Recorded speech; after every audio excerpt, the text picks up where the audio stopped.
like to bring your attention to something. There's a card game out there that uses a 24 card deck. There's a card game out there that originated in France and now is being played in Michigan. Allow me to introduce you to my favorite card game, Euchre. Now, by show of hands, has anyone heard of this game before? Okay, so just a quick word before I get into it. I've played this game a lot of times. You could almost consider me to be a credible source to tell you what I'm about to say about this game. And so the first main point that I want to talk about is how to set up the game. Next, I'm going to talk about how to play around. And finally, I'm going to talk about how to keep score. The first thing you should know is that this game is played with 4 people. It's 2 teams of 2. You sit across from your partner and try to win as many hands as you can. And one thing about this game is that the dealer deals in alternating groups of 2 and 3 cards. Now, according to Matt Onica, honor student at Oakland University, he said that this is because of a long time ago in folklore, apparently 2 brothers walked into an inn and they didn't have any money on them, so they asked the innkeeper, we'll play you in a game of euchre in exchange for a place to stay the night. And he started losing, and so he started dealing fast. So he got mad and he started dealing fast in groups of 2 and 3. So that's the story.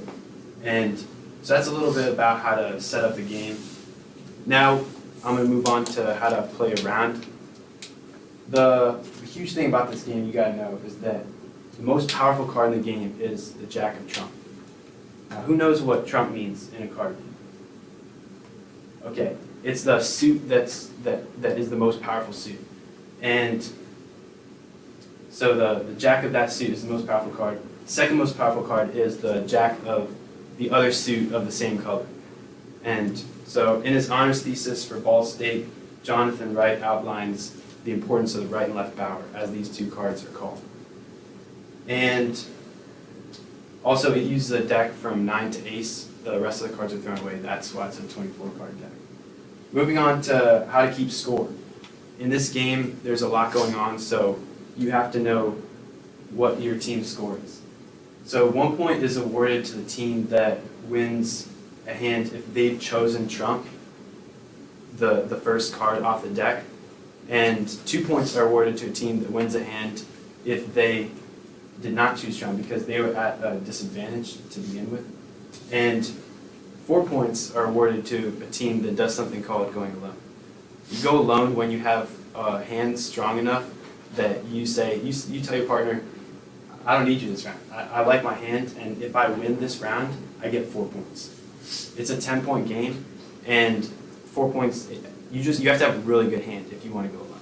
Can't stress that enough. And so there are a couple of terms you might want to know if you want to be if you want to, have a place among the euchre heads. One of these terms are being in the barn. When you have 9 points, it's a 10-point game, so when you're in the barn, you have 9 points. This is to suggest I'm comfortable. I'm in the barn. I have 1 more point to win the game. I'm lying down on the hay. It's really comfortable. I have 1 more point.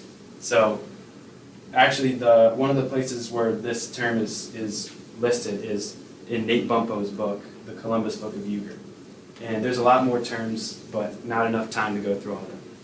And so I went through how to set up around, how to play around, and how to keep score. And looking forward, I think that it's really important to find yourself an activity that's stimulating and it requires you to think.